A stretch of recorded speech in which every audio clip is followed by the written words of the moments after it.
नमस्कार दोस्तों, free SV tutorial से एसवी भारद्वाज आपका एक बार फिर से अभिनंदन करता है।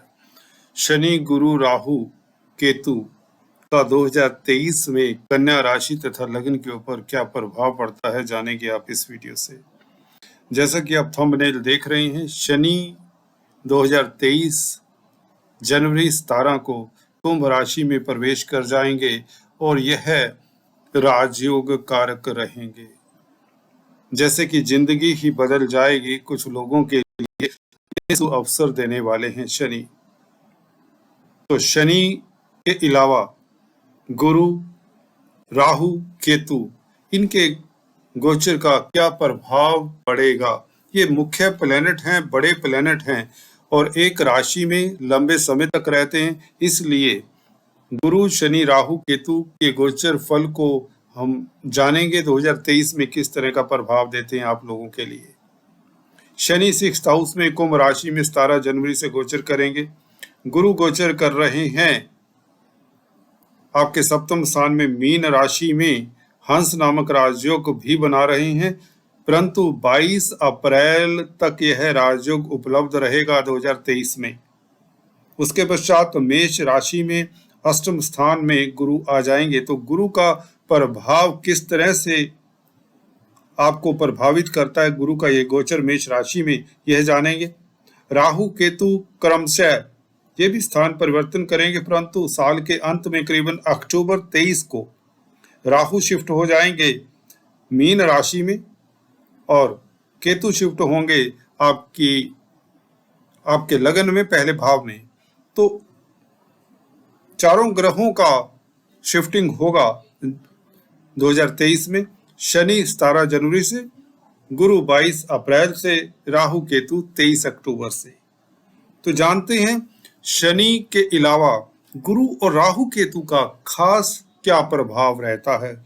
शनि तो आपको अक्सर मैं बता चुका हूं, उपचय स्थान में राजयोग कारक होते हैं।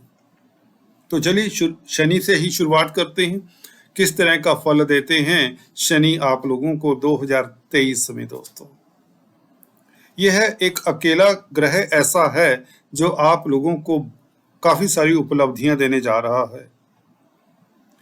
पहले तो हम रिपु स्थान की ही बात करें, जो कि त्रिक स्थान है। कुंभ राशि में शनि 17 जनवरी से यहाँ पर आने के पश्चात क्या करेंगे, एकदम से आपको कोर्ट कचहरी से निजात दिलाएंगे। जिनका कोर्ट कचहरी में मसला है, आप शत्रु हंता होंगे, कर्जे से निजात दिलाएंगे, बैंकों से ऋण मिलेगा जिससे आप बिजनेस एक्सपेंड करेंगे। आपकी प्रतिष्ठा बहाल होगी अगर आप नौकरी करते हैं। किसी तरह की भी प्रॉब्लम्स हैं, अगर आपको कार्यस्थल पर, वह आप लोगों की प्रॉब्लम्स दूर करते हैं, आपकी दिक्कतें दूर करते हैं कार्यस्थल, खासकर सर्विस रिलेटेड जो भी मैटर्स हैं उनका सोल्यूशन मिल जाता है। तो सर्विस करने वालों के लिए यह बहुत बड़ा शुभ समाचार कहें। कुछ लोगों की सस्पेंशन हुई होती है, कुछ लोगों के ऊपर कोई आरोप प्रत्यारोप लग जाते हैं। इस तरह चाहे आप गवर्नमेंट क्षेत्र में चाहे आप प्राइवेट क्षेत्र में हैं, आप लाभान्वित होंगे। इसके अलावा शनि आपकी प्रमोशन भी देंगे, धन लाभ भी देंगे, प्रतिष्ठा भी देंगे, शत्रु हंता रहेंगे, आपके पराक्रम में वृद्धि करें। इनकी 10वीं दृष्टि आप देखिए तृतीय स्थान के ऊपर, जो पराक्रम का घर है। देखिए शनि की दृष्टियां, कुछ लोग अक्सर पूछते हैं कि शनि की दृष्टियां अशुभ होती हैं। बिल्कुल सत्य पूछते हैं, सत्य कहते हैं, परंतु जब शनि शुभ स्थिति में होते हैं तो इनकी दृष्टियां भी वो काम करती हैं, अशुभ होते हुए भी आपको शुभ फल देती हैं। कैसे, वह जानिए। ये ज्योतिषीय गहन बात करने जा रहा हूं, ध्यान से सुनिए। देखिए शनि कारक होते हैं अष्टम स्थान के, शनि कारक होते हैं 12वें घर के, राइट। जब अष्टम स्थान के ऊपर शनि की दृष्टि पड़ेगी, जो कि आप कहते हैं अशुभ होती है, मान लिया अशुभ होती है, काफी हद तक सही भी है, तो अष्टम स्थान के ऊपर दृष्टि पड़ने से शनि की, तो अष्टम स्थान के अशुभ प्रभावों को, कुप्रभावों को खत्म करती है, जिसे हम एक किस्म से कहते हैं नेगेटिव नेगेटिव पॉजिटिव हो गया, विपरीत राजयोग। अष्टम स्थान से अचानक होने वाली आपदाएं विपदाएं देखी जाती हैं, तो उनको ध्वस्त करती है, तो आप लोग निश्चिंत रहते हैं। कहीं से कोई किसी तरह का अशुभ समाचार मिलने के योग नहीं बनते, ये शनि की दृष्टि कहती है। आपके रास्ते में आने वाले जो भी अवरोध हैं, दिक्कतें हैं, वह ध्वस्त करती है शनि की अष्टम स्थान के ऊपर दृष्टि। मेरे ख्याल से काफी है, आपको समझ आ गया होगा। तो ये शुभ साबित होती है। यहां से आपको फिर आयु में वृद्धि, क्योंकि शनि अष्टम स्थान के भी मालिक हैं, अष्टम स्थान के कारक हैं। तो 8वां घर आयु का होता है और स्वास्थ्य आपका इंप्रूव होता है, क्योंकि 6th हाउस में बैठे, जो कि बीमारी का घर है। बीमारी के घर में बैठकर शनि स्वग्रही होकर, क्योंकि क्रूर ग्रह हैं, तो यहां भी विपरीत राजयोग का काम करते हैं, तो इसलिए आपका स्वास्थ्य उत्तम होता है। जो भी लोग बड़े बड़े कमांडर हुए, पुलिस ऑफिसर हुए हैं, स्पोर्ट्समैन हुए हैं, उनके 3, 6, 11 घरों में दोस्तों कोई ना कोई प्लेनेट क्रूर ग्रह जरूर मिलेगा आपको। बड़े बिजनेसमैन, इवन मुकेश अंबानी की कुंडली देख लीजिए। तो एनी हाउ, शनिदेव की जो सप्तम दृष्टि 12वें घर के ऊपर, नुकसान का घर है, हानि का घर है, सभी जानते हैं। हॉस्पिटल्स का घर है, हॉस्पिटल्स के चक्कर काटने पड़ते हैं। 12वें घर की मालिक की जब दशा अंतरदशा आती है, नुकसान उठाना पड़ता है। कोर्ट कचहरी, सभी तरह के प्रॉब्लम्स, जेल्स, प्रिजन्स 12वें घर से देखे जाते हैं। परंतु शनि का प्रभाव यहाँ पर एकदम से स्किंटों में, कहते दृष्टि पड़ी नहीं, शनि 17 जनवरी को शिफ्ट हुए नहीं, तो आपको नुकसान की जो संभावनाएं कहीं से नजर आ भी रही थी ख्वाब में, वह भी खत्म करते हैं। विपरीत राजयोग कह लीजिए, नेगेटिव पॉजिटिव, कोर्ट कचहरी इत्यादि मसलों से, वकीलों के चक्रों से भी निजात दिलाती है यह दृष्टि, बल्कि विदेशों से आपको फायदे होने के योग बना देती है। विपरीत राजयोग है ना, विदेशों का भी घर है, मल्टीनेशनल कंपनीज में कामकाज करते हैं, तो आप लाभान्वित होते हैं। तो ये प्रभाव शनि का दृष्टियों से आप जान सकते हैं। तृतीय स्थान के ऊपर दृष्टि, जो कि अष्टम से अष्टम होता है, 3rd हाउस शुभ स्थान नहीं माना जाता 3rd हाउस, तो यहां पर भी अचानक होने वाला जो भय रहता है 3rd हाउस से, ये भी देखा जाता है दोस्तों, क्योंकि अष्टम से अष्टम होता है, तो उसको भी कैंसिल करते हैं शनि का ये प्रभाव। बल्कि रिवर्स क्या करते हैं, भय को पराक्रम में तब्दील कर देते हैं शनि की दृष्टि। या क्रूर ग्रह जब भी उपचे स्थान में बैठा हो, तृतीय स्थान में बैठा हो, क्यों यह पराक्रम बढ़ाता है? इसीलिए बढ़ाता है क्योंकि अचानक होने वाली हैपनिंग्स तृतीय स्थान से भी कुछ हद तक देखी जाती है, क्योंकि भावत भावम के अनुसार अष्टम स्थान से अष्टम पड़ता है तृतीय स्थान। सो गॉट इट। तो इसका मतलब यह हुआ आपके पराक्रम में वृद्धि होगी। यात्राओं का भी घर है, छोटी बड़ी यात्राओं से लाभान्वित होंगे अगर आप मार्केटिंग के खासकर व्यक्ति हैं, और शुभ समाचार मिलेंगे, क्योंकि कम्युनिकेशन का भी घर यही होता है। हाँ, हो सकता है छोटे भाई बहनों के साथ संबंध इतने मधुर ना रहे, क्योंकि द्वितीय स्थान से यह द्वितीय होता है, दूसरे घर से तीसरा घर दूसरा पड़ता है। तो जो फैमिली का घर है दूसरा घर, और बैंक बैलेंस का घर है, तो तृतीय स्थान के ऊपर दृष्टि होने से आपका जो धन संचय हुआ है उसका खर्चा हो सकता है। तो आप खर्चे करेंगे, क्योंकि इनकम बहुत होगी। खर्चे का मतलब ये नहीं होता नुकसान, नुकसान को तो अलग कर दिया शनिदेव ने, आप समझ रहे हैं। 12वें घर के ऊपर दृष्टि, किसी तरह के कोई नुकसान नहीं होंगे, परंतु खर्चे होंगे। इसका मतलब क्या, इन्वेस्टमेंट होगा। जब आप मकान परचेज करेंगे, जब वाहन परचेज करेंगे, जब बिजनेस में इन्वेस्ट करेंगे, तो खर्चे होंगे। यह दृष्टि बताती है, आपको ये सूत्र बता रहा हूं। ये शनि का प्रभाव कुछ इस तरह से मिलेगा। कुछ पद देंगे, अगर आप पॉलिटिक्स में हैं तो निश्चित तौर से आपका डंका बजेगा। अगर आप किसी तरह के ब्यूरोक्रेट्स हैं, सिविल सर्वेंट्स हैं, वकील हैं, जजेस हैं, लॉयर्स हैं, तो you will mint money and आप लाइमलाइट में रहेंगे, सुर्खियों में रहेंगे। ये शनि करता है। प्रमोशन आपकी 100% करवा कर जाएंगे 2023 में। हाँ, वक्री पीरियड में बताता हूं अंत में क्या करना चाहिए आपको। जब ये 17 जून से लेकर 4 नवंबर तक वक्री रहेंगे, तो इस अवधि में किस तरह का फल देंगे कुंभ राशि में रहते हुए। गुरु की बात करें, राहु केतु की बात करते हैं दोस्तों। गुरु 22 अप्रैल तक सप्तम स्थान में जो कि मैरिज लाइफ का घर है, पार्टनरशिप का घर है, डेली आमदन का अदालती मसले भी कुछ हद तक यहाँ से देखे जाते हैं। तो डेली आमदन में वृद्धि उत्तरोत्तर होती रहेगी। गुरु का लगन के ऊपर प्रभाव, आप दयावान से हो जाते हैं। जी हाँ दोस्तों, गुरु का प्रभाव आपको लीडरशिप क्वालिटीज भी देता है। अगर आप कोई पढ़ाई करना चाहते हैं, किसी तरह की रिसर्च करना चाहते हैं, शिक्षा के भी कारक हैं। गुरु का लगन के ऊपर, राशि के ऊपर प्रभाव, आपका इंटरेस्ट किसी तरह की विद्याओं में हो सकता है।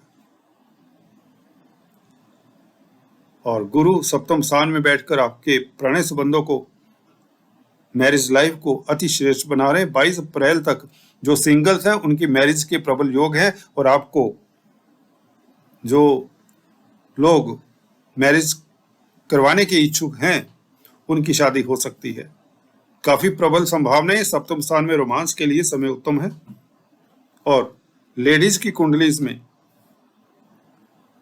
गुरु पति के कारक होते हैं, तो पति की तरक्की के योग बनते हैं, पति का स्वास्थ्य उत्तम रहेगा, और आपस में प्रेम संबंधों में मधुरता रहेगी। कोई भी किसी तरह का तकरार है वह दूर कर रहे हैं बृहस्पति यहाँ पर। पारिवारिक स्थितियां यूं कहें मधुर रहेंगी। 22 अप्रैल के पश्चात क्या होगा, जब गुरु मेष राशि में चले जाएंगे। मेष राशि में अष्टम स्थान में गुरु, देखिए ऐसे प्लेनेट है, बुध के अलावा शुक्र भी कुछ हद तक अष्टम स्थान में ठीक ठाक फल दे देते हैं। शुभ प्लेनेट यहाँ पर एक अपवाद है, खासकर गुरु यहाँ पर इंट्यूशन पावर बढ़ाते हैं। अगर आप अकल्टिस्ट हैं, डिटेक्टिव्स हैं, रिसर्च में लगे हुए तो लाभान्वित होंगे। गुरु की दृष्टि यहाँ पर शुभ काम करती है। द्वितीय स्थान के ऊपर दृष्टि, कुटुंब के स्थान के ऊपर, धन के कारक की दृष्टि दूसरे घर के ऊपर, केतु के ऊपर पड़ेगी, तो निश्चित तौर से केतु का अशुभ प्रभाव भी कम होगा। धन को लेकर अगर चिंता रही है आपको 2022 में, परिवार में स्थितियां किसी न किसी मेंबर को लेकर दिक्कत में रही हैं, मतभेद भी हो सकते हैं, कुछ न कुछ दिक्कत रही है, तो वह गुरु की दृष्टि में अमृत होता है। 22 अप्रैल से गुरु ये काम करेंगे कि पारिवारिक स्थितियां आपकी अच्छी रहेंगी। धन संचय में मदद भी गुरु करेंगे 22 अप्रैल के पश्चात। और गुरु की 12वें घर के ऊपर दृष्टि धार्मिक यात्रा के योग बनाते हैं, विदेशों से लाभ होने के योग बनाते हैं, विदेश यात्रा के योग बनते हैं, वीजा इत्यादि लग जाया करता है, पीआर इत्यादि लगने के प्रबल योग बनते हैं। अकल्टिस्ट हैं तो अकल्ट विद्याओं में आपका इंटरेस्ट जागता है, कोई ट्रेनिंग, कोई कोर्स आप कर सकते हैं, आपका सोर्स ऑफ इनकम बढ़ाते हैं इस एरिया से। हॉस्पिटल्स में कामकाज करते हैं, सोशल वर्कर हैं, धार्मिक कृत्यों में संलग्न हैं, वक्ता हैं, प्रवक्ता हैं, तो बृहस्पति यहाँ पर आपको कामयाबी देते हैं। 12वें घर के ऊपर दृष्टि बृहस्पति की शुभ होती है। 11वें घर के ऊपर देन बृहस्पति जब मेष राशि में होंगे तो इनकी नवम दृष्टि 10th हाउस के ऊपर पड़ेगी, 4th हाउस के ऊपर पड़ेगी, जो प्रॉपर्टी का घर है। जमीन जायदाद बनवा सकते हैं, बना सकते हैं, प्लॉट परचेज कर सकते हैं, पेरेंटल प्रॉपर्टी का सुख मिलने के योग बनते हैं, अचानक से लाभ के योग बनते हैं बृहस्पति जब अष्टम स्थान में होंगे। बड़ा लाभ, बड़ी मात्रा में धन मिलने के प्रबल योग बन जाते हैं 22 अप्रैल से। ये भी शुभ फल बृहस्पति, देखिए कहीं भी बैठ जाएं, अक्सर शुभ प्लेनेट है तो शुभता तो देंगे ही। हाँ, 6th हाउस में इतना अच्छा फल नहीं देते, तो चलिए ये दूसरा बिंदु हो जाएगा। बात करते हैं राहु केतु की। राहु केतु दोस्तों 23 अक्टूबर तक जहां पर दिखाए हैं मेष राशि में, और केतु तुला राशि में बने रहेंगे द्वितीय स्थान में। अष्टम स्थान में राहु अच्छा नहीं होते, और ये आपको बता दें शनि से दृष्ट रहेंगे तो राहु यहाँ पर हल्का फुल्का दिक्कत दिया करते हैं। जिनकी खासकर राहु या केतु की दशा, अंतरदशा, प्रत्यंतर दशा है, उन्हें ब्लैक एंड व्हाइट डॉग को फीड करते रहना चाहिए, पक्षियों को बाजरा डालते रहना चाहिए, काला सफेद कंबल मंदिर में दान करते रहना चाहिए, राहु के बीज मंत्रों का जाप करना चाहिए, हो सके तो दुर्गा माँ की स्तुति करनी चाहिए, मंदिर में नारियल इत्यादि का भी दान आप कर सकते हैं रेगुलरली। तो इससे राहु अष्टम स्थान में बैठकर इतनी दिक्कत नहीं देंगे। खासकर उन लोगों को दिक्कत हो सकती है जिनकी राहु की महादशा अंतर्दशा है या जिनके अष्टम स्थान में कोई भी ग्रह हैं उनकी दशा अंतर्दशा हो। परंतु 23 अक्टूबर से राहु केतु भी शुभ हो जाएंगे। खासकर केतु लगन में आने से आपको उच्च पद देते हैं, प्रतिष्ठा देते हैं। केतु एक प्यास हैं तो आप और एम्बिशियस हो जाते हैं, जिससे आप और कार्यरत हो जाते हैं। तो अपनी इच्छाओं की पूर्ति के लिए आप परिश्रम करते हैं, क्योंकि शनि 6th हाउस में परिश्रम भी करवाते हैं और आपको मनवांछित फल भी शनि ही देते हैं। और केतु एक इंडिकेशन है, जब लगन में आ जाएंगे 23 अक्टूबर 2023 से, तो आप लोगों के लिए काफी अच्छा समय रहेगा। कार्यस्थल पर आपकी पर्सनालिटी के लिए, आपके स्वास्थ्य के लिए आप एम्बिशियस हो जाते हैं, कुछ ना कुछ बड़ी उपलब्धि आपको यह केतु भी देते हैं। राहु सप्तम स्थान में, इसके उपाय करते रहना चाहिए जो उपाय अभी बताए, क्योंकि सप्तम में भी राहु इतना शुभ फल नहीं देते बल्कि अशुभ होते हैं। अगर पार्टनरशिप में बिजनेस करते हैं तो सतर्क अभी से हो जाए, कोई एग्रीमेंट ना करे पार्टनरशिप में, पार्टनर के साथ भी बनाकर रखें, लाइफ पार्टनर हो, बिजनेस पार्टनर हो। अदालती मसलों में आपकी जीत निश्चित तौर से होगी, क्योंकि वह शनि आपको सपोर्ट कर रहे हैं 6th हाउस से। तो कुल मिलाकर यहाँ पर आपके लिए गोचर शुभ है 2023 में। धन लाभ, प्रतिष्ठा के योग, कामयाबी के योग, तरक्की के योग, और जो बैचलर्स हैं उनकी मैरिज के योग, लाभ की संभावनाएं, कोई अधूरी इच्छा। 17 जनवरी से जैसे ही शनि आते हैं कुंभ राशि में 6th हाउस में, बृहस्पति का 11वें घर के ऊपर प्रभाव पड़ ही रहा है 22 अप्रैल तक, तो कोई मनोकामना पूर्ण होती है, आपका सोसाइटी में सर्कल बढ़ता है, प्रतिष्ठा बढ़ती है, आपका विस्तार होता है। यह गुरु का और शनि का प्रभाव अति श्रेष्ठ रहेगा। कंट्रोल सिर्फ करना है आपको राहु केतु को, वह भी शनि जब गुरु अच्छे हों तो राहु केतु दिक्कत नहीं देते। जी हाँ दोस्तों, चलिए आज इस वीडियो में इतना ही, फिर से मिलते हैं, तब तक के लिए stay tuned, do subscribe, like and share. Thanks for watching this.